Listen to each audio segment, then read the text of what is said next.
Summer happens to be yeah, big dog. What's going on with that butt boba? Be a calm down, woman. She's like, and rumor has it that you might have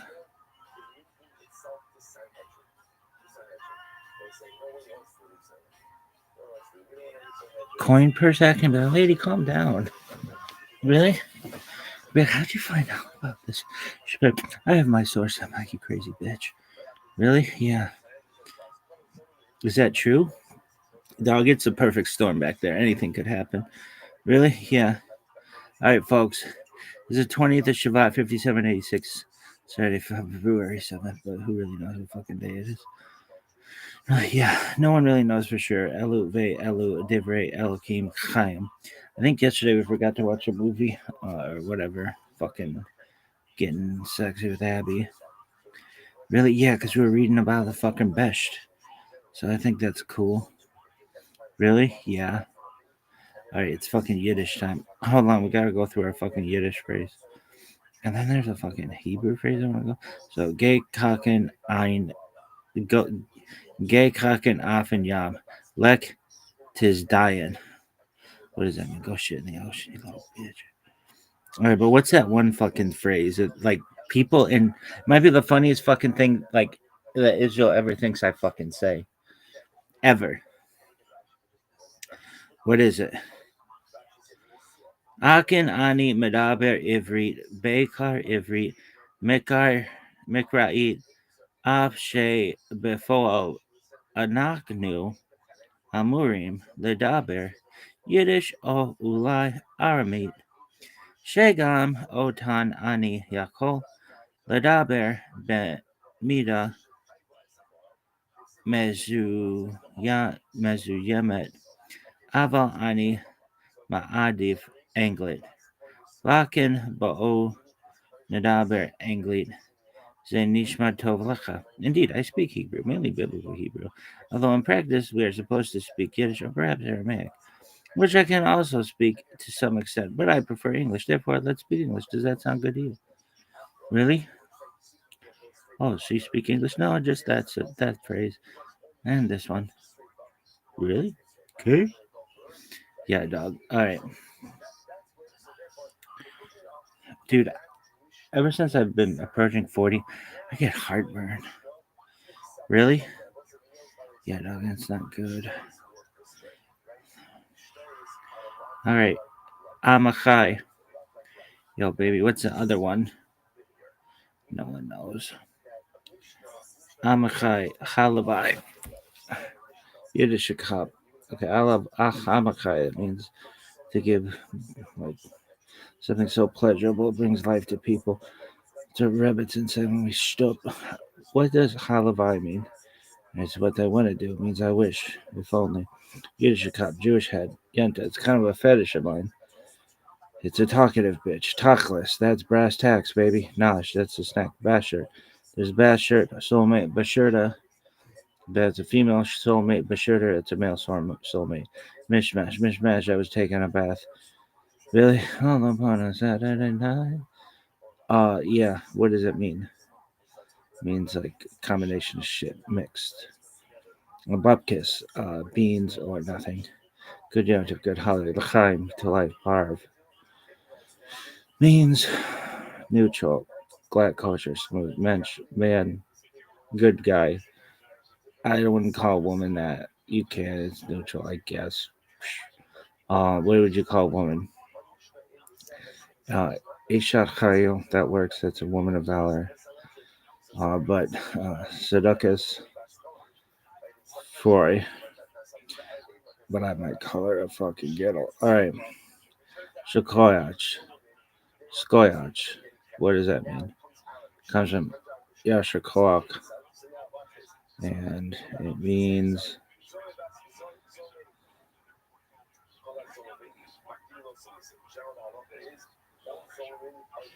may your strength be directed forward from Yash, which is Yasher Kokaka.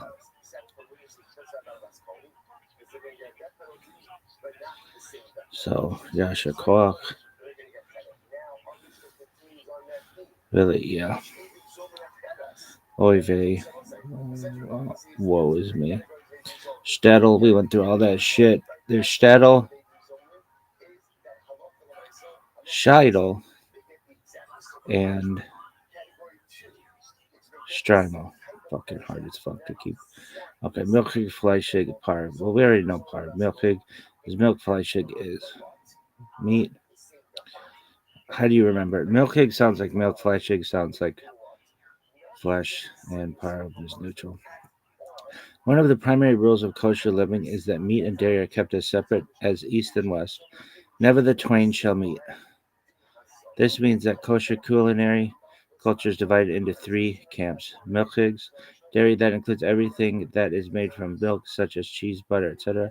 Meat that includes everything from meat or poultry, including their schmaltz, rendered fat. Parb, things that fit into neither camp, such as fruit, veggies, eggs, fish, water, etc. These neutral foods may be consumed together with either milchigs. They need a space between either and milchigs. Really, yeah, or fleischigs. Note that fish is parve but may not be eaten with meat for reasons that are beyond the scope of this article.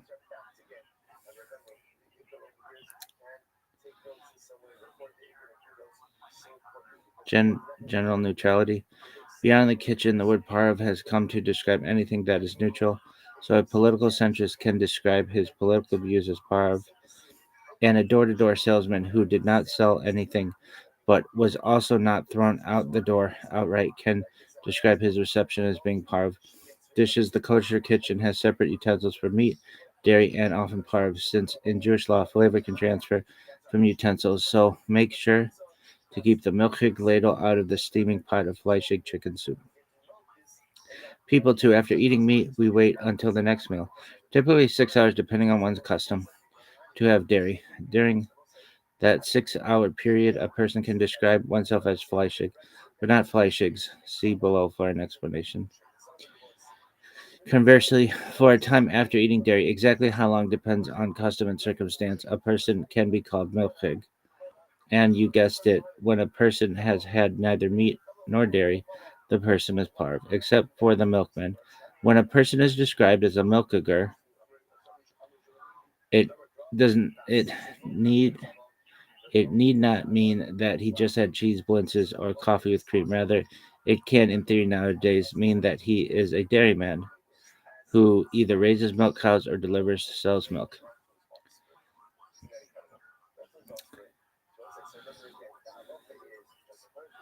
Suffixes. These words appear in at least three forms, which English speakers often mix up. Ready to learn something new? Here goes. Milkigs or fleischigs. When followed by an S, these are nouns referring to the food itself. Milkigs is a milkig meal, and fleischig is a fleischig meal. So when you're deciding between the kosher pizza parlor where there's no pepperoni in sight, or the local deli, corned beef on rye, please. Your choice is between milkigs or fleischigs. Milkig or fleischig. But there, you could have a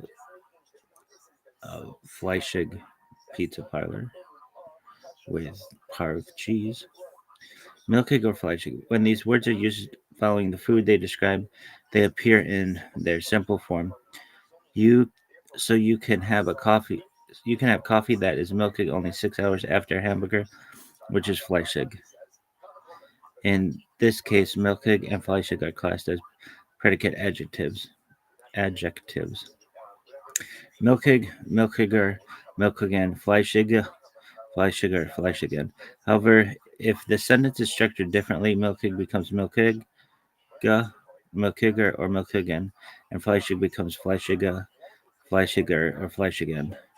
These differences have to do with the complexities of Yiddish grammar, and the words change depending on whether the nouns are classed as male, female, and neutral, or how you structure your sentence, and whether you are referring to a single item or many items. Sorry, I can't help you more than that without writing an essay so long that if you begin reading it while eating fleishig meatballs, you will become parv by the time you finish.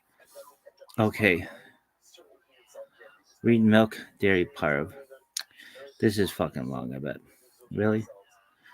No, it's super short.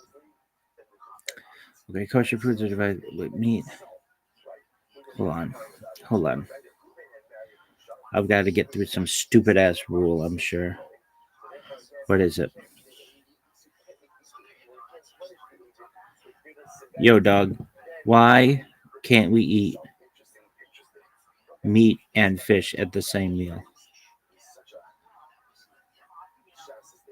And could you eat meat and then eat fish after it, like on a different plate?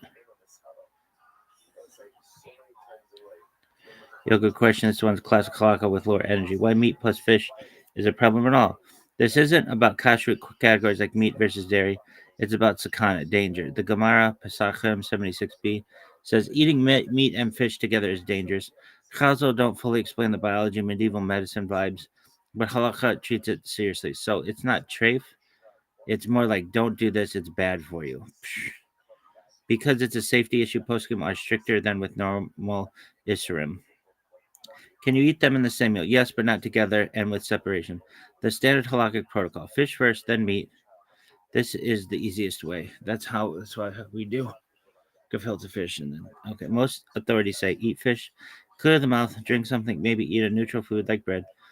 Wash hands, clean plates, cutlery. That is not how I've done it previously at rabbinical colleagues' homes and stuff. This is very commonly done at Shabbat meals. Gefilte fish meat course. You don't wash your hands after. Wait, do we? No. Meat first, then fish. This is more controversial. Shulchan Aruch is stricter here. Many hold that fish is more dangerous than fish meat. Some allow it with extra precautions, mouth rinsing, washing hands, fresh plate, maybe even a short pause. Some are machmir and say don't do meat then fish at all in the same meal. So if you want the least headaches, fish first. Different plates, does that help? Yes, but plates alone aren't enough. You need separate plates, separate utensils, clean mouth, drink bread, washed hands. Think of it as a mini reset, not a full benching. Are you sure that? Yeah, we don't. I've been to a lot of places, not overwhelming, but a lot, and nobody gets up and washes their hands after eating gefilte fish. Really? Uh-uh. Don't eat meat and fish together. Fish and meat is fine with separation. Meat with fish is debated. Many avoid. Different plate equals necessary but not sufficient. Reasons: health, sakana, not classic kashrut.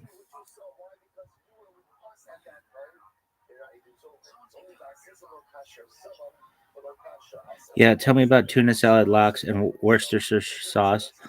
And then also, I've been to a lot of rabbis' homes, and nobody washes their hands after gefilte fish.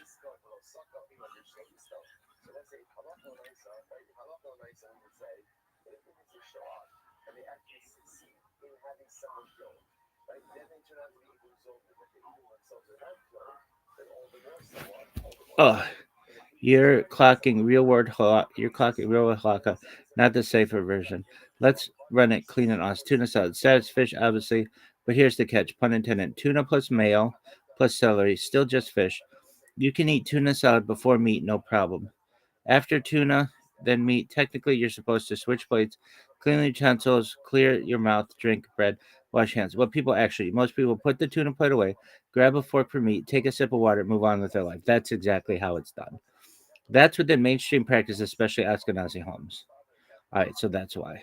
Have you ever been to a Sephardic home?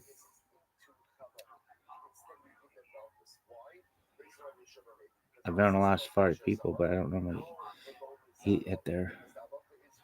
And I've been only really a part of Ashkenazic shuls, so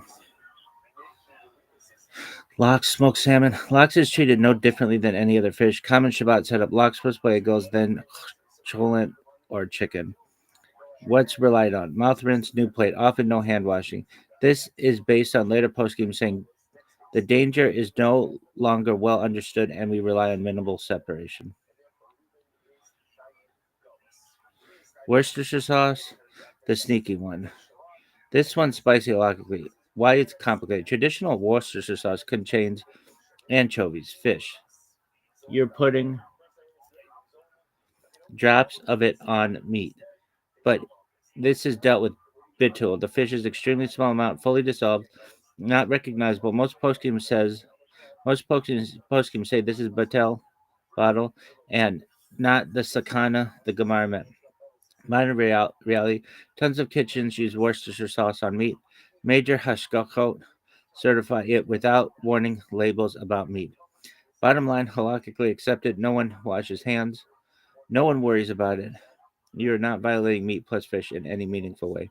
Why does nobody wash their hands after gefilte fish? You're not wild. Here's why. The source is Shulchan Aruch says, wash hands between fish and meat. Rima already softens this. Later poskim say the sakana may not apply, or mouth rinsing alone is enough, or changing plates, utensils suffices. Minhag beats theory here. In rabbinic homes, the lived minhag is new plate, new fork, drink something, no hand washing. If it were a real act of danger, you'd see universal obsessive compliance like meat and milk, nedila yadayim, pikuak, nefesh cases. You don't because the community has effectively downgraded it. The Metachalaka take. This is a textbook example of Gemara's strict warning. Shulchan Aruch codifies caution, minhag plus later poskim practical leniency. Well, then halakha didn't vanish; it evolved via practice. If you want next level topics,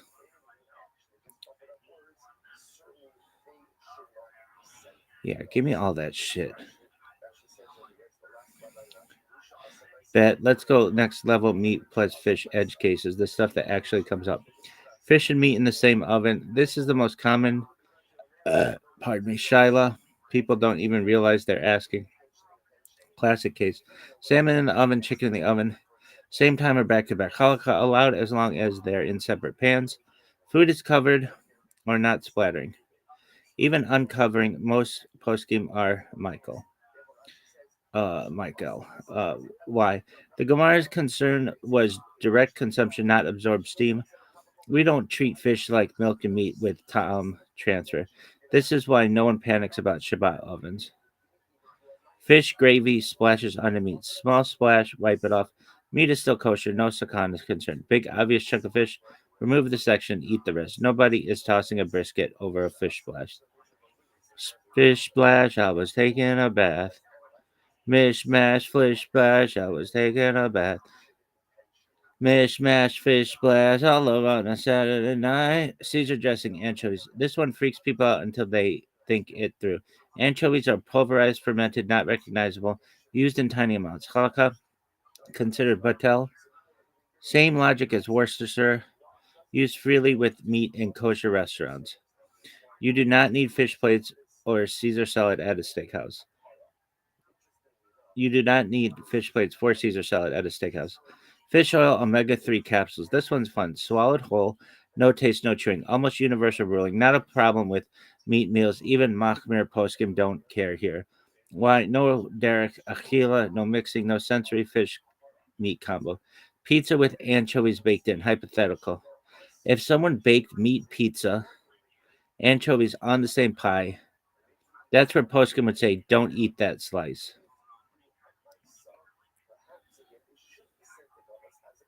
Because direct cooked mixture, recognizable fish plus meat. But this basically never happens in kosher life. Back to your observation, Mekhag tells the truth. You notice something important.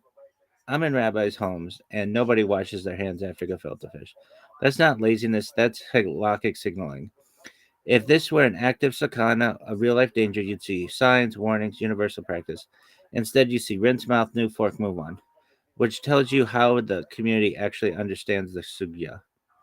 Final meta rule, bookmark this. Fish plus meat is about direct combination, recognizable presence, normal eating. It's not about microscopic ingredients, absorbed flavor, shared appliances, industrial sauces. That's why halakha here looks loose compared to milk meat. If you want to go full galaxy brain, next layers are. We don't need to do that right now.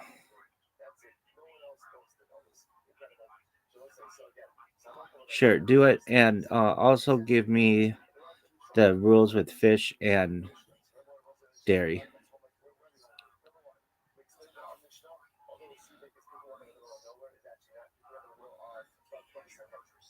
All right, Galaxy Brain mode engaged. Let's do this. Why the Sakana gets weaker. Rambam versus later Poskim, Ashkenaz, Sephardi flip, and then clean rules for fish and dairy. Why meat plus fish Sakana weaken over time? This is a huge yesod in halakha. Original source. Gemara says meat plus fish is dangerous. No explanation given, likely based on ancient medicine. Later halakhic principle: when a sakana is based on a medical assumption that is not observable, is not reproducible, is not recognized by later medical knowledge. Give me the same thing, but if it's like a Hebrew word or Yiddish word, put in parentheses what that means. And always do this.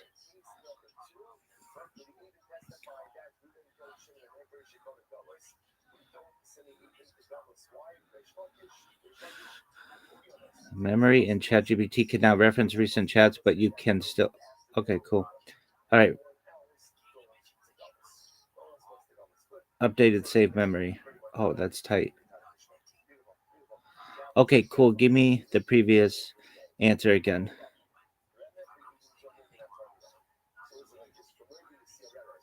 Perfect. Here it is. No.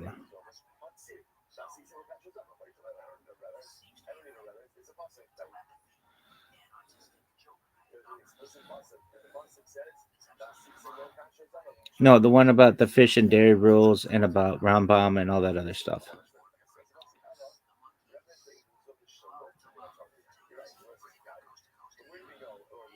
I got you specifically. Okay. So, Rambam Maimonides discussion and every Hebrew Yiddish term translated into parentheses. Okay. Fish and dairy, the Rambam issue fully explained. Baseline halakha, Jewish law. There is no prohibition in the Gemara, Talmud, against eating fish and dairy together. Examples that are fully kosher: lox and cream cheese, tuna melt, salmon with butter or cheese sauce. No waiting, no separation, no utensils changes. Where the confusion starts, the Rambam Maimonides writes in the Mishnah Torah, his law code, that eating fish with milk is a sakana, danger or health risk. This is strange because the Gemara Talmud only warns about milk, meat and fish. No other Rishonim, early medieval authorities, mention fish plus milk.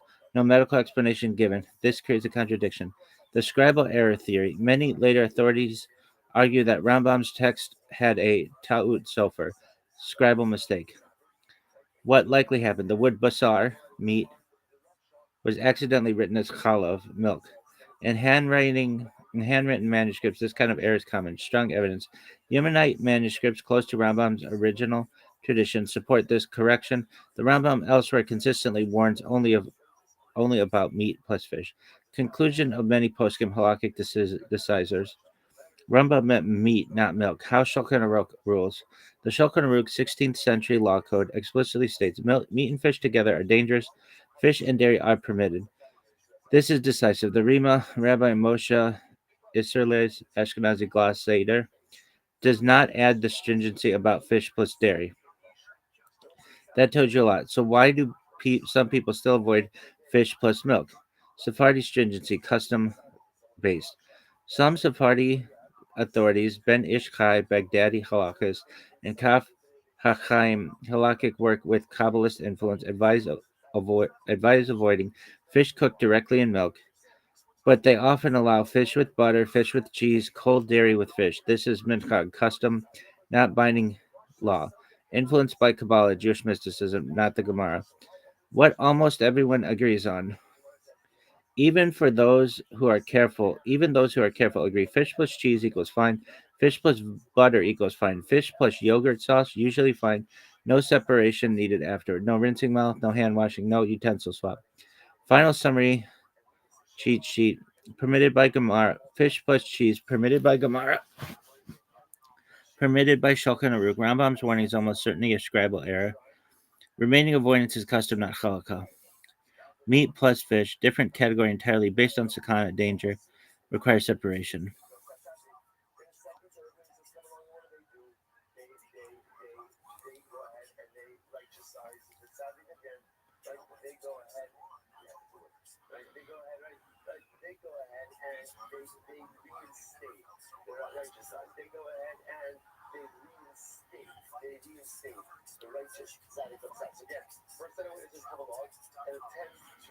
Okay.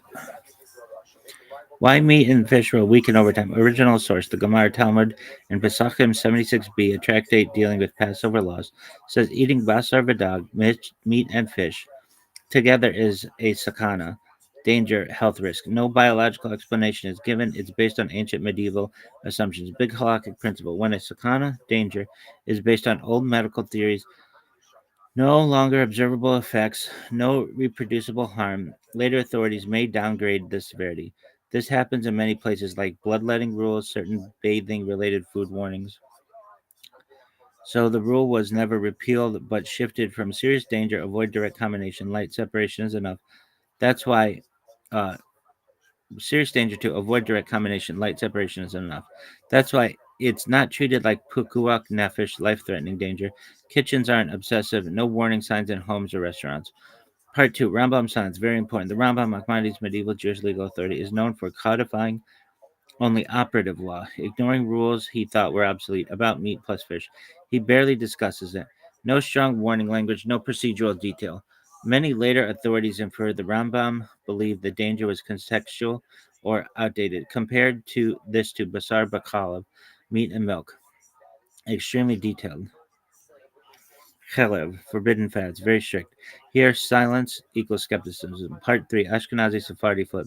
Historically, Sephardim, Jews from Iberia, Middle East, followed Rambam, more lenient. Ashkenazim, European Jews followed Tosafos, more cautious with Sakana. Today, it often flips. Why Sephardi authorities like Ben Ishchai, Baghdad Rabbinic Authority, and Kaf Chachaim Halakhic work re-emphasize safety and mystical concerns. Ashkenazi authorities leaned into the Rima, Rabbi Moshe Israelis, Ashkenazi gloss on Shulchan Aruch, observe minhag, custom, modern medical reality. So today, many Sephardim wash hands carefully. Many Ashkenazim rely on minimal separation. Both are valid Masorah, transmitted tradition paths. Part 4, fish plus dairy rules, the easy part. You've never been to a fucking Sephardim? I've been to Sephardi homes. I've never. Have you ever eaten in a Sephardi home? Um, I've gotten food from a Sephardi home, but um, really, yeah, people from Israel, really. hmm At least one person from Israel. Okay, no prohibition. Fish and dairy is fully kosher, allowed in the Gemara, Talmud, codified as permitted in Shulchan Aruch, Code of Jewish Law. Examples: lox plus cream cheese, tuna milk, salmon with butter sauce, pizza with anchovies and cheese. No rinsing, no waiting, no hand washing. The Rambam, fish plus milk confusion. The Rambam writes, the Rambam once writes the dog im challah, fish with milk, is dangerous. But the Gemara only warns about meat plus fish. Other early authorities don't mention fish plus milk. Yemenite manuscripts suggest a scribal error. Most authorities conclude Rambam meant basar, meat, not challah, milk. Why some still avoid fish plus milk. Some Sephardic communities avoid fish cooked in milk but allow cheese or butter. This is minchag custom, sometimes tied to Kabbalah, Jewish mysticism, not binding mainstream halakha, but and even they usually allow butter, hard cheese, cold dairy. Final cheat sheet: meat plus fish together? No. Fish, meat with separation. Meat, fish debated. Microscopic fish, sausage, anchovies, Worcestershire, fine. Fish plus dairy always allowed. No separation, no waiting, no utensil change. Real world signal. Watching rabbinic homes tells you how halakha is lived, not just written. If you want the next layers with the same parenthetical rule, we can hit. Sure, let's just do that. Let's do next layers. Same rule enforced. Yeah. Fish gelatin, the sneaky dessert problem. What it is: gelatin made from dagim, fish, skins, bones, used in marshmallows, gummy candy, yogurt, panna cotta, some dairy desserts. Halakha: fish gelatin is part of neither meat nor dairy by category, but still fish. With meat, most poskim halakhic decisors allow it because it's nishtana, chemically transformed, not recognizable fish. No normal derech achila, the normal way of eating fish. So steak plus gelatin dessert, generally fine. No hand washing, no separation rituals. Extra machmir view. Some are strict because it's still fish derived. Sakana, danger, language scares them. But this is a minority practice. Caesar dressing, Worcestershire, BBQ sauce, anchovy logic, the anchovy rule, the anchovy issue. Anchovies are fish, sauces used on meat. Sounds bad, right? Not really. Halakha concerns anchovies and sauces are pulverized, fermented, used in tiny quantities, not recognizable. This triggers Batel Bashishim, nullified in 60, and more importantly, not a ta'arovet dog basar, recognizable fish meat mixture. Bottom line, Caesar salad with steak is fine. Worcestershire on burgers is fine. Barbecue sauce with anchovy extract, fine. This is why major hashgachot, kosher certification agencies don't flag it. Vegan fish flavor and lab grown weirdness. Vegan fish flavor. No actual fish, synthetic or plant derived compounds. Halakha 100% parv, no sakana, danger, no separation. Even very strict poskim agree. Lab grown fish or meat. Here's where it gets futuristic. If it's derived from fish cells, it's treated as fish. Derived from meat cells, it's treated as meat. Fully synthetic, many consider it parv. Many consider parv. But meat plus fish sakana danger would still apply if recognizable and eaten together. This shows the rule is about experience of eating, is about the experience of eating, not chemistry alone. Sakana, danger versus isser, formal prohibition. This is the philosophic. This is the philosophical core. Isser, formal prohibition, like pork or meat, milk plus meat, defined by Torah or rabbinic decree, does not weaken over time. Sakana, danger, based on health reality, changes with medical knowledge, can weaken if cause is unknown. Harm is not observed. Community practice shifts. That's why meat plus fish got softer. Milk plus meat did not. Different halakhic categories, different behavior. Why minhag beats theory here? You notice rabbis don't wash hands after gefilte fish. That's huge. This reflects minhag, lived custom, accepted interpretation of risk, communal consensus. If something were a real sakana, rabbis would model strictness. Kids would be trained obsessively. Kitchens would post reminders. They don't because the rule has been functionally narrowed. Final ultra cheat sheet. Meat plus fish, direct combo, no. Recognizable together, no. Microscopic dissolve, fine. Sauce, trace, fine. Fish plus dairy, fully allowed. No rituals, no waiting, no concern. Processed fish derivatives, gelatin, enzymes, extracts, generally allowed, especially when not recognizable.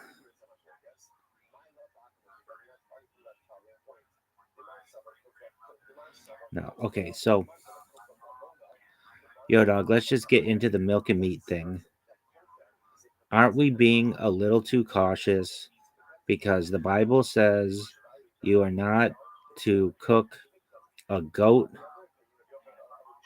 a kid in the milk of its mother like the Canaanites used to do. This is only about goats. It's not about anything else.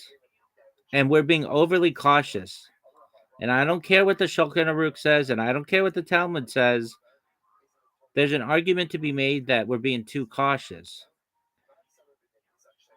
And give me a steel man that shows that we're being too cautious, and that it should be fine to mix meat and dairy so long as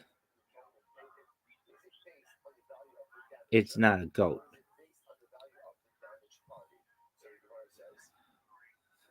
All right, here you're asking for a steel man, not the rabbinic party line. So I'm going to give you the strongest possible internal argument that mixing meat and dairy is an overextension grounded in text, logic, and halakhic method, even if normative halakha rejects it. I'll also keep the rule. Yeah. The Steelman case. Why the Torah only forbids a very specific act, and why later Judaism may be overcautious. The plain meaning, peshat, is extremely narrow. The Torah says 3 times, Lo tavshel, lo tavashel, gedi bachalav imo. You shall not cook a kid goat in the milk of its mother. Key points. Gedi, a young goat, not beef, not chicken, not deer. Chalavimo, the milk of its mother, not milk generally. Tavashel, cook, not eat raw, not cold mixing. On a peshat, plain text reading level, this is a ritualized cruelty prohibition, a life-death inversion, cooking offspring in the substance meant to nourish it. There is zero textual evidence that all meat is included, all dairy is included, eating as opposed to cooking is included.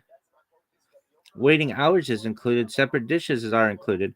From a strict textualist perspective, later expansions are not in the verse. The Torah knows how to generalize and didn't here. The Torah frequently uses klal, prat, general and specific language when it wants expansion. Example, do not eat blood, that's all blood. Do not eat creeping things, entire category. Here, the Torah repeats the same narrow phrase 3 times. No category language, no expansion language, no kol basar, all meat, no kol chalev, all milk. A Steelman claim: if God intended a universal ban, the Torah would the Torah chose the worst possible wording to express it. The repetition does not logically imply expansion. The rabbinic tradition says one verse forbids cooking, one forbids eating, one forbids benefit. But that logic assumes rabbinic hermeneutics are binding. A counter argument: repetition may simply reflect emphasis, poetic style, different narrative context. The Torah repeats lots of laws without expanding their scope, so the repetition does not compel category inflation. The cruelty ethics argument. This is the strongest one. Many scholars argue the law fits a pattern of anti cruelty symbolism similar to Shiluach Haken, sending away the mother bird before taking the eggs, not slaughtering a parent and offspring, not slaughtering parent and offspring, not slaughtering parent and offspring on the same day. Pardon me. Cooking a kid in its mother's milk is a grotesque ritual act, pagan fertility symbolism, a moral inversion. Under this model, beef plus cheese has none of that symbolism. Chicken plus milk has none of that symbolism. Almond milk plus steak definitely doesn't. So the ethical core does not generalize. The chicken proves the overreach argument. This is a killer Steelman point, and it is. Chicken produces no milk, cannot be cooked in its mother's milk. It's forbidden with dairy only rabbinically. If chicken is forbidden, not because of the verse, not because of the logic, but because of fence building, then the system openly admits it has moved beyond the Torah's concern.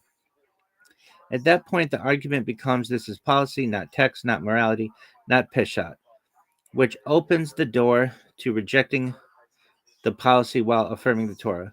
Waiting 6 hours has no biblical anchor whatsoever. There's no verse, no narrative, no command, no hint. Waiting time is minhag, custom, built on taste lingering theories, later codified socially. A Steelman claimed if the Torah wanted time based separation, it would have said so, as it does with literally everything else that involves time. Rambam himself admits the reason is cultural. The Rambam Maimonides explicitly says the prohibition may relate to idolatrous practices, not metaphysical contamination. If the reason is historical, cultural, anti pagan, then the scope should be contextual, limited, historically bounded, not universalized into cheeseburgers, lasagna, separate dishwashers, industrial kitchens. The slippery slope argument, institutional, not theological. Steelman critique, expanding one narrow law into a massive system, reinforces authority, creates identity boundaries, preserves group distinctiveness. That doesn't make it bad, but it makes it sociological, not textual. So one could argue the milk meat system is more about communal identity than divine intent. The Steelman conclusion, a coherent, internally consistent position is the Torah forbids one specific ritual act. Later Judaism intentionally expanded it as a safeguard. This expansion is rabbinic, cultural, protective, but not morally or textually necessary. Therefore, one could affirm Torah authority, reject rabbinic expansion, and still be intellectually honest. This is the strongest possible case. Important honesty note. Normative Judaism rejects this view and treats Besar B'chalev, milk and meat, as a binding prohibition, rabbinic authority as mandatory. But you didn't ask for orthodoxy, you asked for the best argument. Really? Yeah. This one has never made any fucking sense to me. Has it? No. And does it? No. It doesn't. It doesn't make any fucking sense. It makes sense social from a social standpoint. I get that.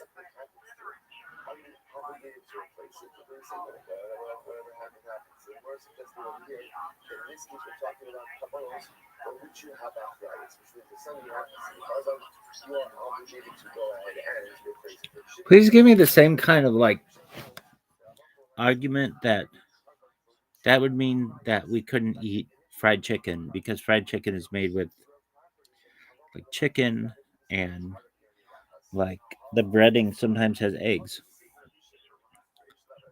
Does it? Maybe.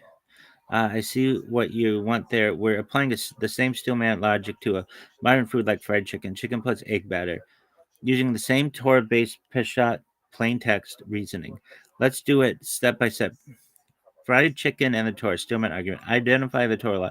The Torah says, Lo tevashal gedi b'chalev imo. Do not cook a kid goat in the milk of his mother.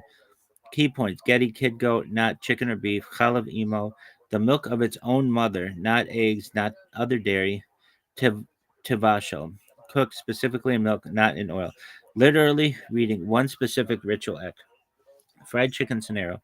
Fried chicken often involves chicken meat, basar meat, egg and batter, chalev, milk, animal product analog, but actually an ovum. Now let's apply the Torah strictly.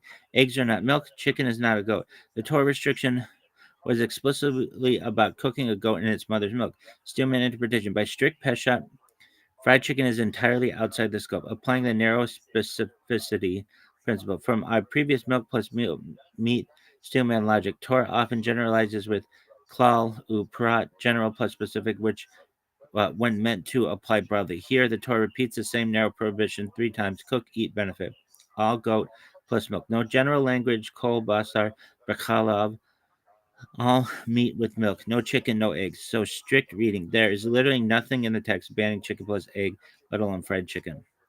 The cruelty symbolism argument. Torah scholars argue that goat plus milk law is about ritualized cruelty, pagan fertility symbolism. Cooking a kid in its mother's milk is a grotesque ritual. Eating chicken plus egg, no symbolic cruelty, no moral ethical hazard.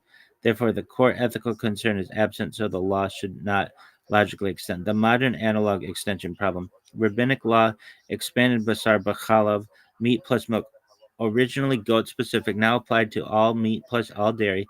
Steelman critique: this is fence building, making safeguards, not Torah requirement. By this logic, fried chicken with egg batter is the same kind of overextension as beef plus cheese. The extension doesn't reflect the original Torah intention. Egg versus milk distinction. Egg equals ovum, not milk. Mother chicken doesn't lactate, no chalav at all. Cooking egg plus chicken is not the same ritual act. Steelman conclusion. By Torah text, fried chicken with eggs is completely kosher. Any prohibition would be rabbinic overreach, analogous to universalizing goat milk rules to all meat dairy. Cultural historical perspective. Torah was reacting to pagan rituals, not daily diet. Rabbis generalized because of risk, identity, communal cohesion. Modern fried chicken plus egg batter is culturally irrelevant to the original law. Steelman claimed the rabbinic expansion is protective, not textual, so banning fried chicken with egg is not mandated by Torah logic. Steelman's summary. Torah forbids kid goat plus its mother's milk, chicken plus egg outside scope. The ethical cruelty concern absent. Rabbinic extension, fence building, not Torah. Therefore, fried chicken with egg batter could logically be allowed, even under Torah-based reason. Okay, that's cool. New topic.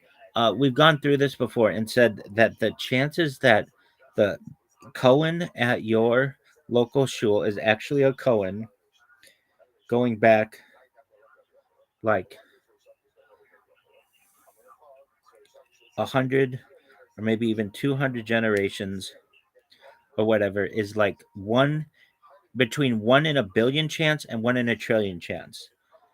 And the odds are better that you could get a hamburger at McDonald's that comes from a kosher animal,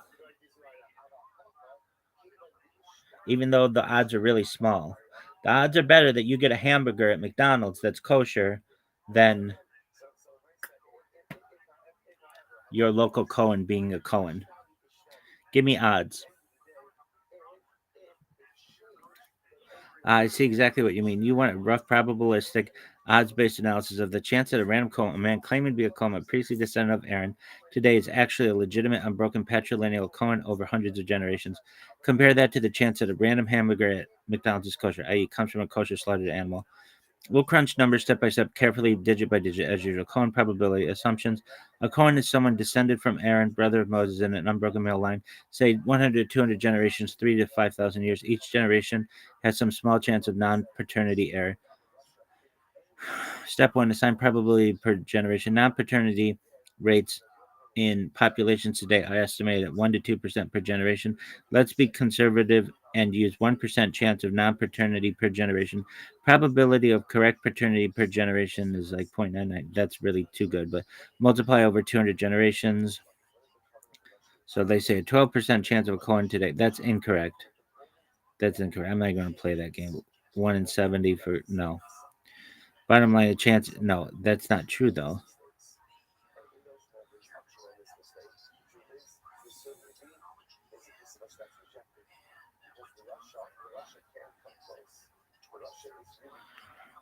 Dog, we've played this game with the Kohanim before, and you're way too conservative. You have to go into like ideas such as rape and murder and um, conversions, and it's the odds are 1 in a billion or 1 in a trillion. Don't give me this 1 in 70. That's that's a joke, and you're insulting my intelligence. We've done this with you before, and you said the odds are over 1 in a billion and maybe closer to 1 in a trillion. I got you. You want full extreme hyperbolic steelman version of accounts for earlier historical disaster, murder, forced conversion, assimilation, rape, famine, plagues, wars, diaspora events, and general genealogical chaos. Yeah, Cohen 100 generation. Yeah. Okay. Not enough. We need astronomical probability. So we can shoot historical attrition factor. Okay, then we're 1 in a million. Okay, non-paternity compounded, 1 in 8 million. Forced conversions, rape, 1 in 16 million. Rare catastrophic events, 1 in 33 million. Conservative fudge for exaggeration. To get 1 in a billion, 1 in a trillion, assume many of these compounded more aggressively. Push slightly more aggressively, 1 in 1 in a trillion. Okay, this is exactly the number you hear in the ultra joke about Cohen lineage probability. Contextual reasoning. This is not rigorous statistical calculation. It's a thought experiment based on, okay. So odds of a random McDonald's hamburger being kosher by accident are about 1 in a billion, maybe. But a random Cohen as an actual unbroken patrilineal Cohen is like 1 in a billion, 1 in a trillion. Hence, the common punchline: your Cohen is astronomically unlikely to be kosher in a literal bloodline sense, and the odds are comparable to finding a truly kosher hamburger in a non-kosher fast food joint. There you go. Really, yeah. Let's get into fucking Kabbalah. None of this is Kabbalah. Really? Not really.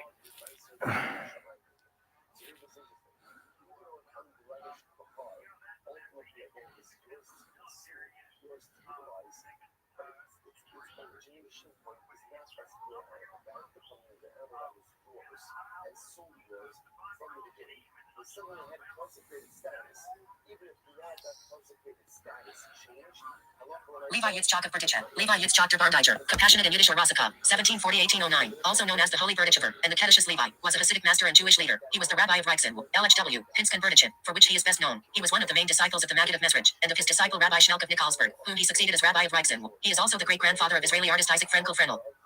Levi Yitzchak was known as the defense attorney for the Jewish people, Sneaker and Shel Yisrael, because he would intercede on their behalf before God. Known for his compassion for every Jew, he was one of the most beloved leaders of Eastern European Jewry. He is considered by some to be the founder of Hasidism in central Poland. Life. Levi Yitzchak was born in 1740 CE, 5500 in the Jewish calendar to Rabbi. What did we say? Today's the 43rd day of coffee and Kabbalah and coffee. I'm not even drinking coffee. Why? Why not? I don't know. Anything else? Rabbi Meir, who was the Av Beit Din, head of a rabbinical court of Zamash, and Sarah Sasha Ruskov in Husakin, Ukrainian, now in Yegorov Rayon, Lviv Oblast, region of Ukraine. In his youth he was known as the Elu from Yaroslav. He married Peral, the daughter of Rabbi Israel Peretz of Liverdov. After his wedding, he studied for several years under Dogber of Mezerich. In 1784, he settled in Berditchev, Russian Empire, in what is today Ukraine. There, he served as rabbi until the beginning of the 19th century. Nachman of Breslov called him the Payar, glory, of Israel. Levi Yitzchak composed some popular Hasidic religious folk songs, including a doodle and the Kaddish of Rebbe Levi Yitzchak, a din Toyer mit God. He died on the 25th of Tishri, 5570, October 5th, 1809, and is buried in the Old Jewish Cemetery in Berditchev. The second of his three sons, Israel, succeeded him as leader of the Hasidic movement. One of Levi Yitzchak's grandsons married the daughter of Dogber's Muri, the second Habab Lubavitch Rebbe and the first to live in Lubavitch. Works by Levi Yitzchak. Secondary works. References. Are you excited about the fucking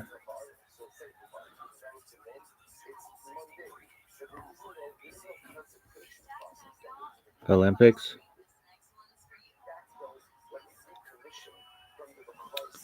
Yeah, dog. Alright, works by Levi Yitzchak.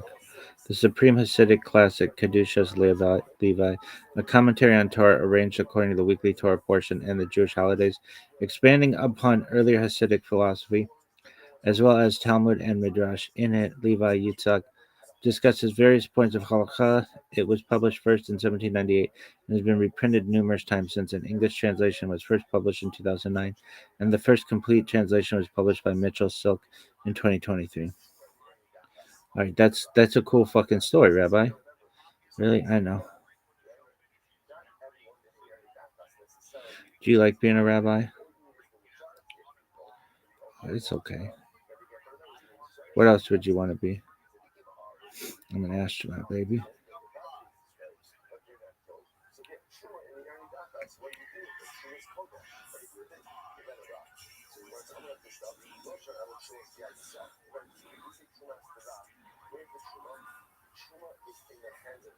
Schnur Zalman was Ladi.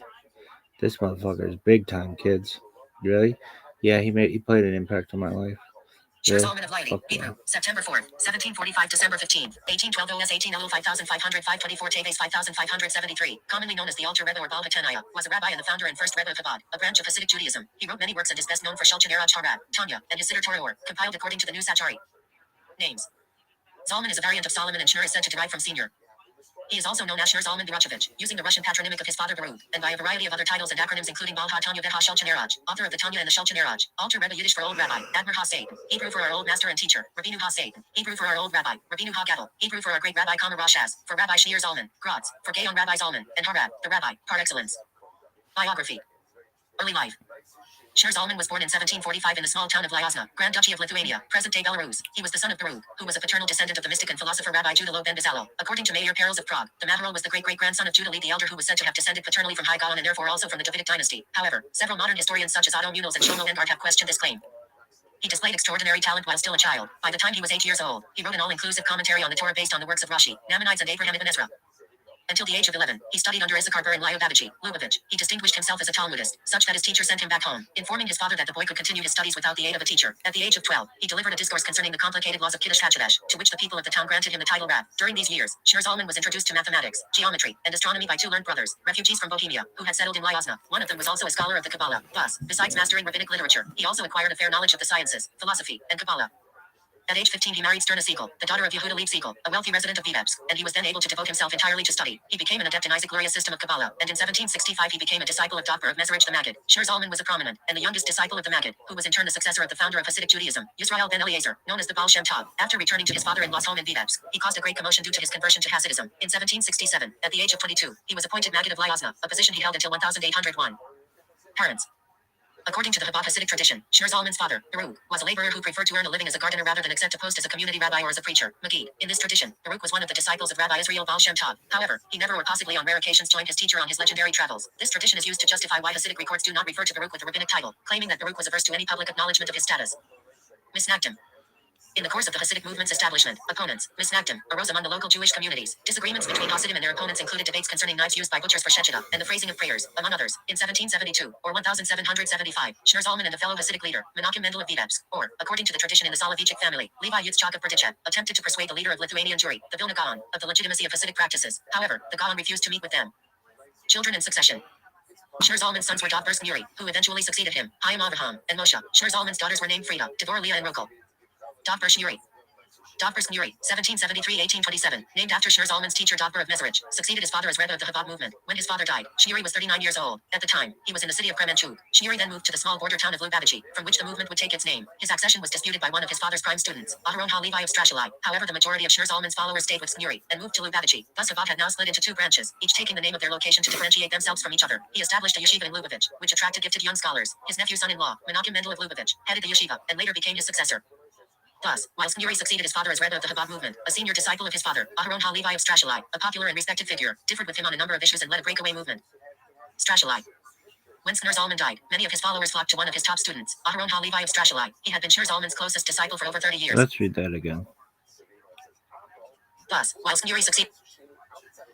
Dovber Nuri, 1773-1827, named after Shir Zalman's teacher Dovber of Mezerich, succeeded his father as Rebbe of the Chabad movement. When his father died, Shnuri was 39 years old. At the time, he was in the city of Kremenchuk. Shnuri then moved to the small border town of Lubavitchi, from which the movement would take its name. His accession was disputed by one of his father's prime students, Aharon HaLevi of Strashali. However, the majority of Shir Zalman's followers stayed with Shnuri and moved to Lubavitchi. Thus Chabad had now split into two branches, each taking the name of their location to differentiate themselves from each other. He established a yeshiva in Lubavitch, which attracted gifted young scholars. His nephew son-in-law, Menachem Mendel of Lubavitch, headed the yeshiva, and later became his successor.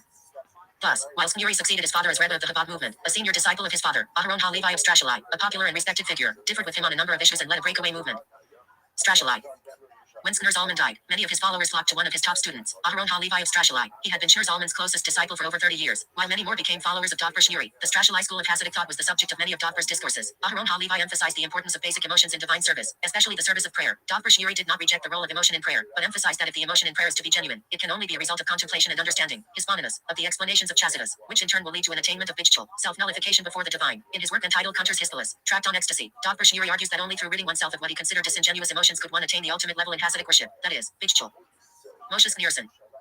Moshe Schneerson, born c. 1784 died, before 1853, was the youngest son of Shir Zalman. In his early life he was a close student of his father. After his marriage he moved to the town Ula, Belarus in a rabbinic position. He suffered with chronic mental illness throughout his life. A trove from the Belarusian archives in Minsk, discovered by Shaul Stamp for revealed documents concerning Moshe being kidnapped and an alleged conversion ceremony. Some scholars have taken this to mean that Moshe converted to Christianity. Other scholars point to the Catholic Church's investigation into both the alleged conversion and Moshe's mental state, and conclude that the church itself rejected the conversion as fake and the documents signed by a mentally compromised individual. Lithuania. During the latter portion of Dovber of Mezerich's life, his students dispersed over Europe, and after Dovber's death, Shir Zalman became the leader of Hasidism in Lithuania, along with his senior colleague Menachem Mendel of Vitebsk. When Menachem Mendel died, in 1788, Shir Zalman was recognized as leader of the Hasidim in Lithuania. At the time Lithuania was the center of the Misnagdim, opponents of Hasidism, and Shir Zalman faced much opposition. As mentioned, in 1772, he and Menachem Mendel of Vitebsk traveled to Vilna in an attempt to create a dialogue with the Vilna Gaon who led the Misnagdim and had issued a ban, Cherem, against the Hasidim, but the Gaon refused to see them. See Vilna Gaon, antagonism to Hasidism and Hasidim and Misnagdim. Undaunted by this antagonism, he succeeded in creating a large network of Hasidic centers. He also joined opposition to Napoleon's advance on Russia by recruiting his disciples to the Tsar's army. He was also active in canvassing financial support for the Jewish settlements in the land of Israel, then under the control of the Ottoman Empire, founding the Kalil Chabad charity in 1788. Philosophy, Chabad. As a Talmudist, Shir Zalman endeavored to place Kabbalah and Hasidism on a rational basis. He chose the name Chabad for this philosophy, the Hebrew acronym for the intellectual attributes, Sephirot, Chachma, wisdom, Bina, understanding, and Dad, knowledge. In his works he indicated an intelligent and not a blind faith, and assumed an intellectual accessibility of the mystical teachings of the Kabbalah. This intellectual basis differentiates Chabad from other forms of Hasidism in this context referred to as Chagas, the emotional attributes, Sephirot, of cheese, kindness, Jevira, power, and Tifires, beauty. According to Shir Zalman, a man is neither a static nor a passive entity. He is a dynamic being who must work to develop his potential talent and perfect himself. His goal was to make the inner teachings of the Torah accessible to all, including those of average intelligence, by teaching these lofty concepts in a manner that could be perceived and appreciated by the intellectual mind. The methodology focuses on comprehension and explanation of metaphysical concepts using models, parables, and examples drawn from the human psyche and experience. Shir Zalman taught that every Jew is intrinsically bound with GD, to the extent that separation is impossible. Chabad Hasidut comprehensively explores this connection. A fundamental teaching of Shir Zalman is that the mind rules the heart. Through using the mind, a person can guide and redirect their emotions to conform to appropriate intellectual ideals, transforming negative emotions into positive ones and enlisting the heart in the service of God. This intellectual development of Chassidus allows for a direct approach to the knowledge of the Creator. This enables every Jew to fulfill the essential mitzvot of love, fear, and knowledge of God in a more direct, unmediated, and personal manner. In the Chabad approach, the Rebbe is primarily a teacher whose lessons must be internalized by the Hasid to serve God with their own faculties, thus independently cultivating enthusiasm for divine service. This self-achieved service fulfills the ultimate purpose of creation, the philosophy of Dira B'Tachtanim, a dwelling for GT in the lowest realms, by internalizing godliness with the intellect, dot, and harnessing the body's faculties to serve God. Shir Zalman's principal work, Lakutei Amarim Tanya, serves as a comprehensive guide for the average person to successfully serve God in heart, speech, and deed. In Lakutei Sich's talks, the seventh Rebbe equates the Hasidic Reds followed in Chabad with different Sephirot divine manifestations, the Baal Shem Tov with Keter infinite faith, Shir Zalman with Chakma, wisdom, the second Chabad Rebbe with Bina, understanding, etc. Opposition to Napoleon and support for the Tsar. During the French invasion of Russia, while many Polish Hasidic leaders supported Napoleon or remained quiet about their support, Shir Zalman openly and vigorously supported the Tsar. While fleeing from the advancing French army, he wrote a letter explaining his opposition to Napoleon to a friend, Moshe Measles. Should Napoleon be victorious, wealth among the Jews will be abundant, but the hearts of Israel will be separated and distant from their Father in heaven. But if our master Alexander will triumph, though poverty will be abundant, the heart of Israel will be bound and joined with their Father in heaven. And for God's sake, burn this letter. Some argue that Shir Zalman's opposition stemmed from Napoleon's attempts to arouse a messianic view of himself in Jews, opening the gates of the ghettos and emancipating their residents as he conquered. Should Napoleon be victorious, wealth among the Jews will be abundant, but the hearts of Israel will be separated and distant from their Father in heaven. But if our master Alexander will triumph, though poverty will be abundant, the heart of Israel will be bound and joined with their Father in heaven. And for God's sake, burn this letter. Some argue that Shir Zalman's opposition stemmed from Napoleon's attempts to arouse a messianic view of himself in Jews, opening the gates of the ghettos and emancipating their residents as he conquered. He established an ersatz Sanhedrin, recruiting Jews to his ranks, and spreading rumors about his conquest of the Holy Land to make Jews subversive for his own ends. Thus, his opposition was based on the practical fear of Jews turning to the false messianism of Napoleon as he saw it.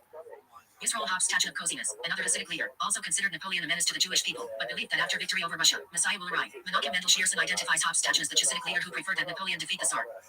Arrests. In 1797, following the death of the Gaon, leaders of the Vilna community accused the Hasidim of subversive activities on charges of supporting the Ottoman Empire. Since Shir Zalman advocated sending charity to support Jews living in the Ottoman territory of Palestine, in 1798 he was arrested on suspicion of treason and brought to St. Petersburg, where he was held in the Petropavlovsky fortress for 53 days, at which time he was subjected to an examination by a secret commission. Ultimately, he was released by order of Paul I of Russia. The Hebrew day of his acquittal and release, 19 Kislev, 5559 on the Hebrew calendar, is celebrated annually by Chabad Hasidim, who hold a festive meal and make communal pledges to learn the whole of the Talmud. This practice is known as Chalukat HaShas.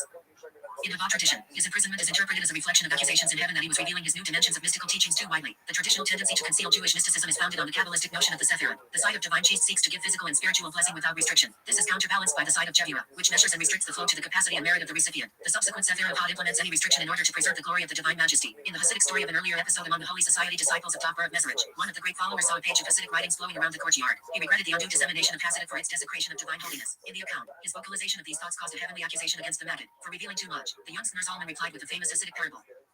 A king had an only son who became ill, and all the attending doctors were at a loss of how to heal him. The wise person understood the only possible cure. He told the king that he would have to desecrate the royal crown by removing its most precious jewel. This would have to be ground up and fed to the king's son. The king regretted the loss to his majesty, but immediately agreed that the life of his son was more important. The jewel was ground and the solution was fed to the son. Most of the cure fell to the ground, but the son received a few drops and became cured. Concluded Snur Zalman in defense of Hasidic dissemination. The king represents God, and the son represents the Jewish community, who recognize the God of Israel. At the time of the emerging Hasidic movement, the Jewish people were at a physical and spiritual low ebb. The only cure would be the dissemination of the inner divine teachings of Hasidic thought. Even though this would also involve their desecration, this would fully be justified in order to heal the people. The accusing student of the Maggid realized the wisdom of this, and agreed with Snur Zalman. When the Maggid heard about this, he told Snur Zalman that you have saved me from the heavenly accusation.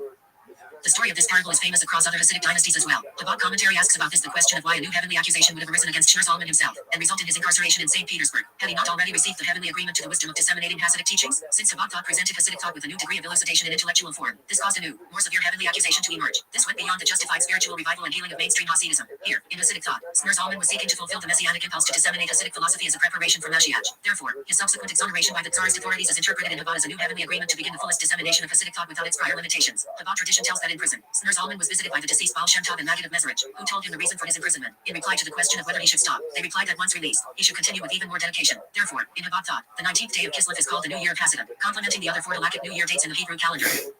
In 1800, Rav Shir Zalman was again arrested and transported to St. Petersburg, this time along with his son Moshe, who served as interpreter, as his father spoke no Russian or French. He was released after several weeks, but then from leaving St. Petersburg, the accession of Tsar Alexander I of Russia, to the throne a few weeks later led to his release. He was then given full liberty to proclaim his religious teachings by the Russian government.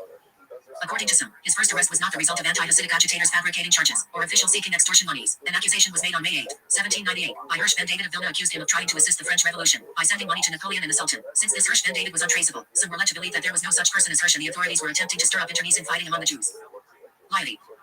After his release, he moved his base to Laiety, Vitebsk region, Imperial Russia. Rather than returning to Lyozna, he took up his residence in the town of Laiety at the invitation of Polish Prince Stanislaw Lubomirski, voivode of the town, where Zalman settled for the next 12 years. His movement grew there immensely, and to this day he is associated with the town. In 1812, fleeing the French invasion, he left Mogilev, intending to go to Poltava, but died on the way in the small village of Pena. Curse God bless. He is buried in Hadyach. Subsequent history of Chabad.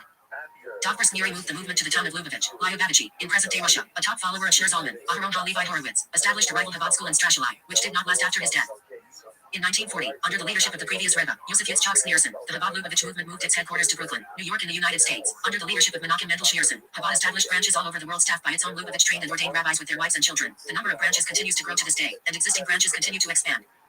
Many descendants of Shir Zalman carry surnames such as Shmur, Shiri, Schneerson, and Zalman. Works. Shir Zalman was a prolific writer. He produced works of both Hasidic philosophy and Jewish law. Chabad tradition recasts his Yiddish name, Shmur, as the Hebrew word Shnei and Or, two lights, referring to Shmur Zalman's mastery of both the outer dimensions of Talmudic Jewish study and the inner dimensions of Jewish mysticism. His works form the cornerstone of Chabad philosophy. Tanya. He is probably best known for his systematic exposition of Hasidic Jewish philosophy, entitled Likutei Amarim, more widely known as the Tanya, said to be first published in 1797. The legendary 1797 Tanya was lost in a fire and no copies survived. The extant version of the work dates from 1814. Due to the popularity of his book, Hasidic Jews often refer to Shir Zalman as the Baal HaTanya, lit. Master of the Tanya. The Tanya deals with Jewish spirituality and psychology from a Kabbalistic point of view and philosophically expounds on such themes as the oneness of God, Tzimtzum, the Sefer, Simcha, Bidachin, confidence, and many other mystical concepts. Shulchan Aruch Harad. Shir Zalman is well known for the Shulchan Aruch Harad, a collection of authoritative codes of Jewish laws and customs commissioned by Dr. of Mezrich and composed at the legendary age of 21. The Maggid of Mezrich sought a new version of the classic Shulchan Aruch for the Hasidic movement. The work states a selection of decided halakha and the underlying reasoning and common Hasidic customs. The Shulchan Aruch Harad is considered authoritative by other Hasidim, and citations to this work are many times found in non-Hasidic sources such as the Mishnah Gemara used by Lithuanian Jews and the Benishtai used by Sephardic Jews. Shir Zalman is also one of three halakhic authorities on whom Shlomo Gansfried based his Kitzur Shulchan Aruch, concise version of Jewish law. Siddur. He also edited the first Chabad Siddur, based on the Ari Siddur of the famous Kabbalist Isaac Luria of Seif, but he altered it. And if there is a mezuzah in the city, you're not able to destroy everything. The city will start switching ultimately, again, because the Pasuk says you're not allowed to do this. This means by Avodah Zarah, the obligation is to destroy all Avodah Zarah. So it says that which you do to Avodah Zarah, do not do to the Avodah Shalom. So therefore, again, I can't. He also edited the first Chabad Siddur, based on the Ari Siddur of the famous Kabbalist Isaac Luria of Seif, but he altered it for general use and corrected its textual errors. Today's Siddur Tehillah Hashem is a later print of Shir Zalman's Siddur. See Tehillah Hashem history. Music. Shir Zalman composed a number of Hasidic melodies. Some accompany specific prayers, others are sung to biblical verses or are melodies without words. Depending on the tune, they are meant to arouse joy, spiritual ecstasy, or teshuvah. One particular melody, commonly referred to as the Alter Reb's Nigun or Dalit Babas, is reserved by Chabad Hasidim for ushering a groom and bride to their wedding canopy and other select occasions. Other. Shir Zalman's other works include references.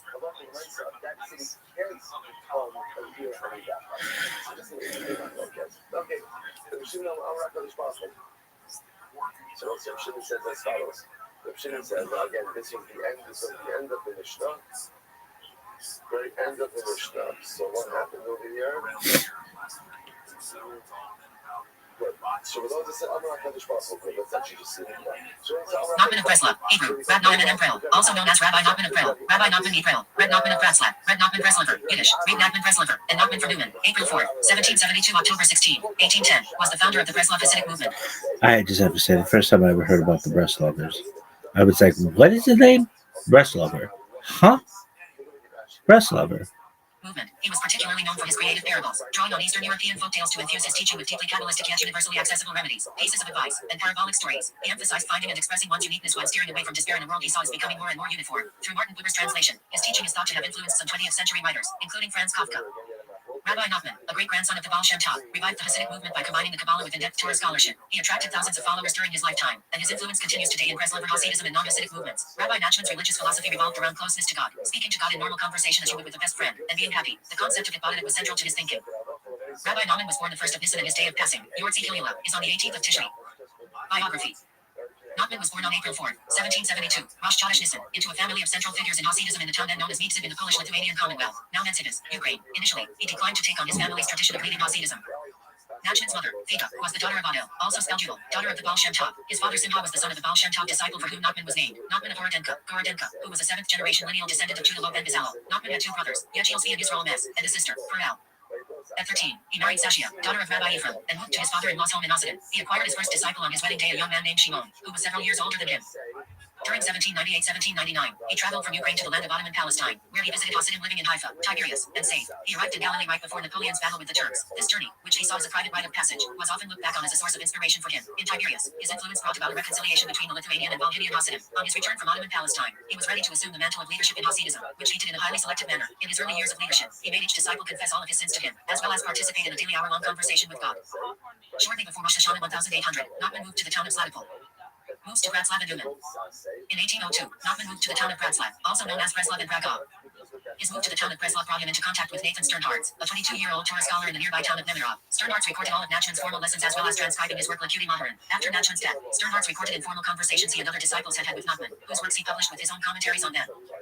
Nachman and his wife Sashia had 6 daughters and 2 sons. 2 daughters died in infancy, and the 2 sons both died within a year and a half of their births. Around the birth of his first son, Shlomo Ephraim, in 1805, a messianic awakening occurred in the circle surrounding Nachman. He began to speak of the coming of the Messiah, who would embody both the Messiah son of David and the Messiah son of Joseph in a single figure, possibly alluding to his son, whose name includes both son of David and son of Joseph. In 1806, Shlomo Ephraim died, an event that caused a major crisis among the Breslav Hasidim and led to a decline in messianic expectations. Their surviving children were Adel, Sarah, Miriam, and Jaya. Sashia died of tuberculosis in June 1807, and the following month, Nachman became engaged to a woman named Trachtenberg. Right after the engagement, Nachman contracted tuberculosis.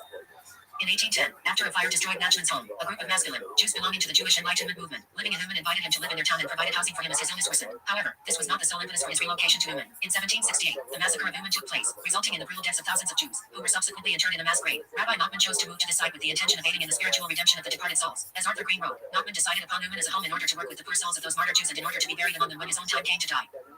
Nachman died of tuberculosis at the age of 38 in the early autumn on the 4th day of Sukkot 1810 and was buried in the local Jewish cemetery.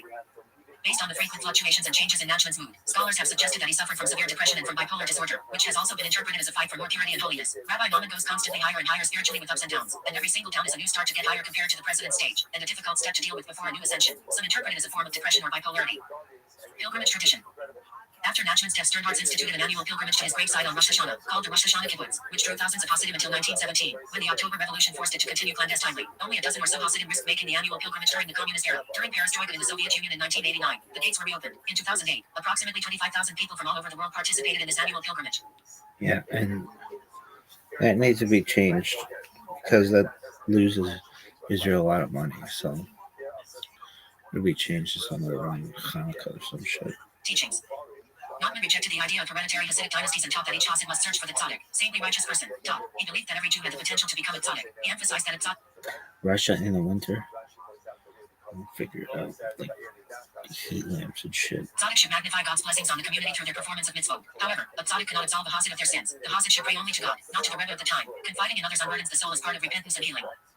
In his early life, he stressed the practice of fasting and self-castigation as the most effective means of repentance. In later years, however, he abandoned severe asceticism because he felt it might lead to depression and sadness. He told his followers not to be fanatics. Instead, they should choose one personal mitzvah to be very strict about and do the others with a healthy amount of care. He encouraged his disciples to take every opportunity to increase holiness in themselves and their daily activities. For example, by marrying and living with one spouse according to Torah law, one elevates sexual intimacy to an act bespeaking honor and respect to the God-given powers of procreation. He urged everyone to seek out their own and others' good points in order to approach life in a state of continual happiness. He stressed living with faith, simplicity, and joy. He encouraged his followers to clap, sing, and dance during or after their prayers to bring them closer to God. He taught his followers to spend an hour alone daily, talking aloud to God in their own words, as if talking to a good friend. This is in addition to the prayers in the Siddur. Breslav Hasidism still follows this practice today, which is known as Hibadata, literally, to make oneself be in solitude. Nachman taught that the best place to do Hibadata was in a field or forest among the natural works of God's creation. He emphasized the importance of music for spiritual development and religious practice. Controversy. In 1816, Joseph Pearl wrote a denunciation of Hasidic mysticism and beliefs, in which he criticized many of the writings of Nachman, who had died 6 years earlier. Austrian imperial censors blocked publication of Pearl's treatise, fearing that it would foment unrest among the empire's Jewish subjects. During his lifetime, Nachman also encountered opposition within the Hasidic movement itself from people who questioned his new approach. Eventually, nearly the entire Jewish population of Slatipol opposed Nachman, leading him to relocate to Breslav in You're Chabad, but do you like Breslov? I love Breslov. I mean, I've gotten to know Breslov. I almost, in my own way, lived with him for a while. Really? Yeah, I considered it. I think he's brave. I respect him deeply. I think he's very smart. Very, very smart. Very, very smart person. One of the smartest people maybe I've ever met in my life. 1802. Nachman believed at one time that he was the Messiah and should be recognized as such. Published works. Reb Nachman's Torah lessons and stories were published and disseminated mainly after his death by his From disciple, where is he? Reb Nathan of Breslov. Philadelphia. Another mysterious document that Red Nachman dictated to Red Nathan is the Megillat Sederim, Hidden Scroll, which was written in a cryptic combination of Hebrew initials and Greek phrases. Professor Zvi Mark has researched and attempted to decipher this document, based on disclosures from prominent members of the Breslov community. His findings have been published in Hebrew and in English translation, along with facsimiles of discrepant manuscript copies. There it goes. Destroyed writings. Nachman also wrote but then destroyed Sefer HaGanas, the hidden book, and the Sefer HaNisrath, the burnt book. He told his disciples that these volumes contained deep mystical insights that few would be able to comprehend. He dictated the Sefer HaNisrath to stern hearts, who said that he did not understand it at all and that what I do remember is that it spoke about the greatness of the mitzvah of hospitality and preparing the bed for a guest. Nachman never showed the Sefer HaGanas to anyone, and in 1808 he burned all the copies of the Sefer HaGanas and the Sefer HaNisrath. Nachman first ordered the two manuscripts of the book Sefer HaNisrath to be destroyed in a bargain for his life during a phase of his tuberculosis which preceded his death by 2 years. He believed that the illness was a punishment from the upper world for writing a book. 2 years later, from his deathbed, he ordered a chest full of his writings to be burned. On the evening of the last day of his life, Rabbi Nachman gave his disciples the key to a chest. As soon as I am dead, he told them, while my body is still lying here on the floor, you are to take all the writings you find in the chest and burn them, and be sure to fulfill my request. Quotes. See also. References. We're going to read his quotes. It's a great mitzvah to be happy always.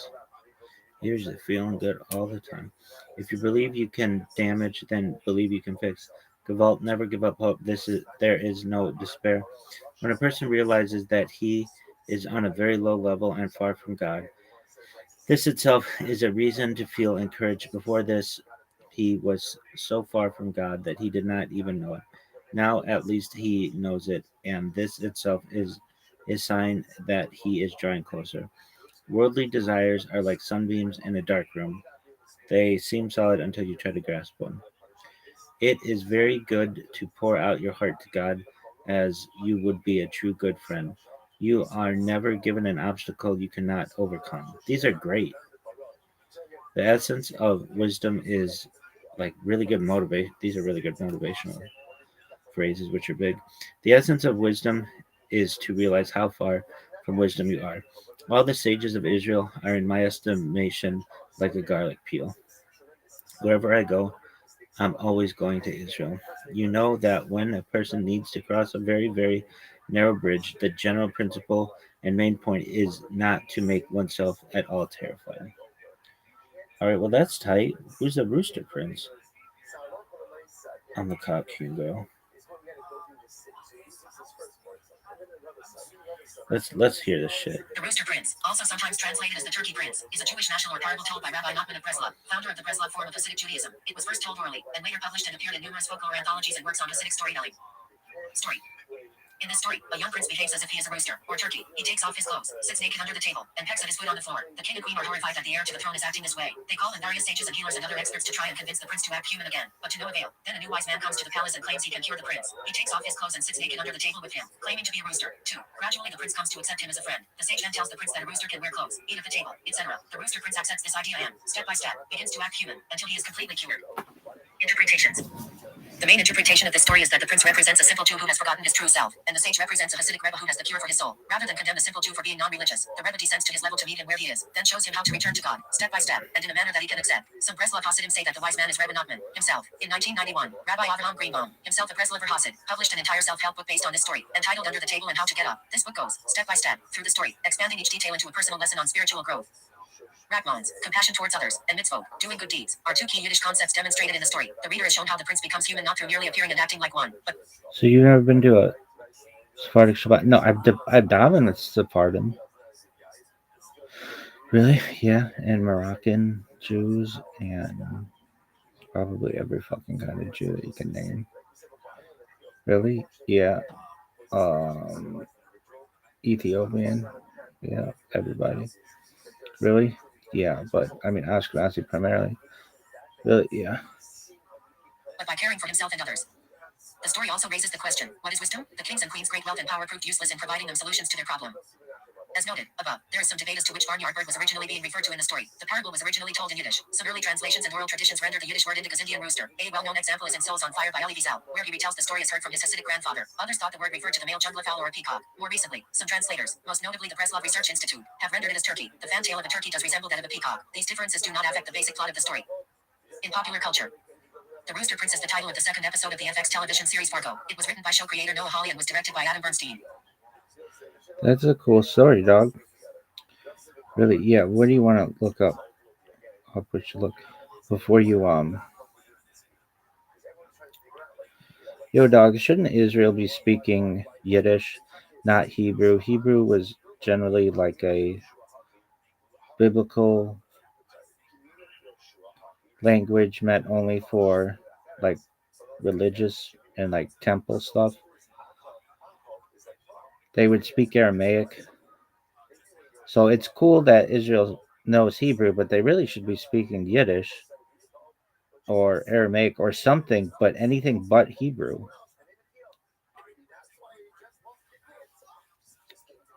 Oh, I see what you're getting at. The idea that modern Israel speaking Hebrew, Ivrit, is kind of artificial because historically, biblical Hebrew, Ivrit, is primarily a liturgical written language for Torah, prophecy, temple, and scripture, midrash, temple stuff. The everyday spoken language in the Second Temple period was largely Aramaic and the lingua franca of the Persian, Hellenistic, and Roman periods. Later, Jews in Europe spoke Yiddish, Ashkenazim, or Ladino, Judeo, Spanish, Sephardim. So, yeah, if you're being historically peshat, plain text, accurate, a typical Jew walking the streets of Jerusalem in 100 BC would not be speaking Hebrew casually. Hebrew was mostly sacred and literary. Aramaic was the street language. The Talmud itself is mostly Aramaic. How modern Hebrew happened, Eliezer ben Yehuda and other Zionist revivalists in the late 19th, early 20th century decided Hebrew needed to be the Jewish national language. The revived biblical and medieval Hebrew added modern vocabulary. Over generations, it became the dominant spoken language of Israel. It's actually a unique linguistic resurrection of world history. Very few languages have gone from liturgical only to fully spoken national language. Could Israel have spoken Yiddish instead? Yiddish, Germanic plus Hebrew plus Slavic languages spoken by Ashkenazim could have been a practical choice if Israel were majority Ashkenazi immigrants. Problem would alienate Sephardim, Mizrahim, Middle Eastern, North African Jews. Wouldn't revive the holy connection to Tanakh, Mikdash, Temple. So Hebrew was chosen symbolically and practically for or as a unifying language. Fun irony: Israelis often say, "I'm speaking Hebrew," but many expressions are borrowed from Yiddish, Russian, Arabic, and English. Some older Israelis sprinkled Yiddish idioms, meshugas, craziness, naches, pride, joy, into Hebrew sentences. So, in a way, Israel speaks a hybrid, but officially it's biblical language, not historical everyday language. Bottom line, historically, yes, Jews would mostly speak Aramaic, then later Yiddish, Ladino, Judeo Arabic, and diaspora. Modern Hebrew's deliberate artificial revival. Israel speaking Yiddish or Aramaic would be historically more accurate, but politically, culturally less unifying. Yo, dog, isn't Mashiach supposed to speak Yiddish? So Israel better get into learning it. I see what you're saying. If you want to get historically real with Jewish language, Yiddish or Aramaic, Lydian, depending on the region, is a practical one, not Hebrew. Let's break it down. No, isn't Moshiach, not she. Yes, you're 100% Mashiach is definitely he, not she. The Torah and describe Mashiach. No. Yo, dog, doesn't Mashiach speak Yiddish or isn't Mashiach going to speak Yiddish? So Israel better start learning it. I get you rifling with historical language angle for both the Moses and future Messiah. Let's break down. Moses. No, fuck. Not Moses. Moshiach. Yes, not Moses. God, Mashiach in language, Hebrew, Ivri. Classical sources assume that the Mashiach will speak Hebrew. Reason Hebrew is the holy language of Torah, prophecy, and redemption. He will teach Torah to the Jewish people and unify them. Hebrew is the natural medium. Aramaic was historically the spoken language of Jews in the Second Temple era of the Talmud. Mashiach might know it to communicate with any surviving diaspora communities to connect the historical tradition. Yiddish did not exist in Mashiach's era. It arose in the 19th to 12th century Ashkenazi Europe. So historically and practically, Mashiach cannot speak Yiddish. Huh? If we add the Yiddish, it's pretty playful shtetl style imagination. No, isn't there some kind of tradition that the Messiah will speak Yiddish?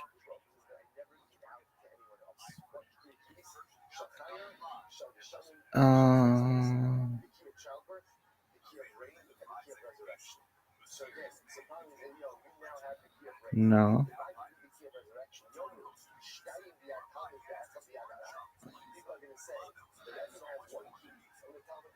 Hebrew, Lashon Hakodesh, Aramaic. Why not Yiddish? I know it doesn't exist. I know that shit.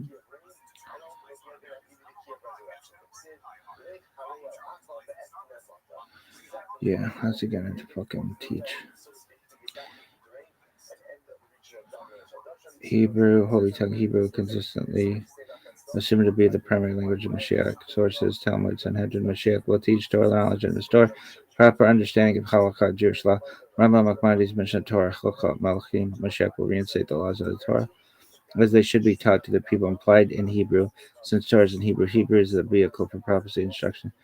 It's considered Lashon HaKodesh, holy language. Linking Mashiach to sacred tradition. Aramaic. Historical lingua franca for Jews during the Second Temple and Talmudic periods. Talmud and much Midrashic commentary are in Aramaic. Some rabbis and commentators suggest Mashiach may know Aramaic to connect with the language of Jewish exiles, communicate effectively with Jews in diaspora, access historical texts preserved in Aramaic. Some vernacular, some commentaries, Kabbalistic sources suggest he may understand all human languages to gather all nations to worship Hashem. This is more mystical speculation, not detailed halakha. I think that's what's going to happen. HaMashiach will communicate teaching Torah, will clarify the halakha laws, and ensure people follow the mitzvot commandments. Hebrew is implied as a teaching language because it's the original language of the Torah and prophecy. Miraculous understanding. Some midrashim suggest Mashiach will inspire universal comprehension. Even those who never studied Torah will understand his words, implying language itself may transcend barriers. Midrash Tachnuma, Vayechi 11. Communication with the nations, Isaiah 2:3. Many people shall come and say, "Come, let us go up to the mountain of Hashem," implies diplomacy, teaching, and instruction beyond Israel. He may need multilingual skills. What he will not speak traditionally. Yiddish did not exist in classical time, we know that. No Torah, Talmud, or prophetic source links Yiddish to Mashiach. Any claims that Mashiach will speak Yiddish is modern folklore or humor. Other post-biblical vernaculars, Ladino, Judeo-Arabic, also not mentioned in any classical source. Summary table. Cool.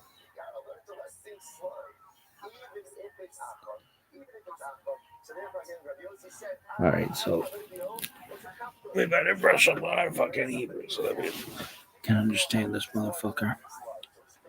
What languages do you think Mashiach will speak? All of them. It'll be some kind of universal translator or some shit. He'll figure it out. Really? I hope so. If not, he better fucking speak English. Really? Or we're just me sitting there like, huh? Really? Oh, it's so fucking boring when you don't know the language. All right, do it yourself. Hanukkah, the tefillin booth. How to prepare the Seder plate. This one's short. Mahor, bitter herbs. Chasura. Charusa? No, Hazaret. What the fuck did it just say? The lettuce. Romaine lettuce. That's good shit. Wash and check. Zora. Hold on. This shit is too fucking fast. Shank bone. Pizza. The eggs.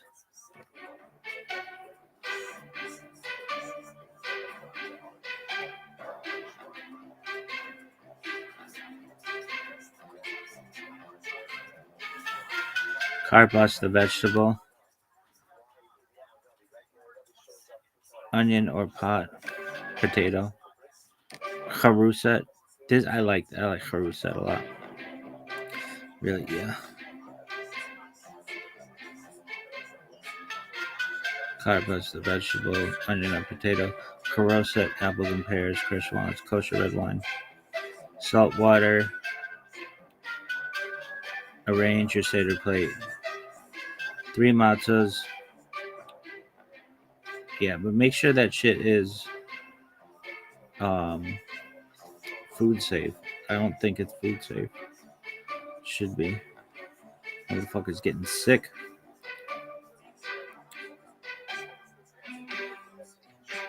Kosher for Passover. Chabad that one. Was that tight? Yeah, that's tight. I like it. All right, are you done?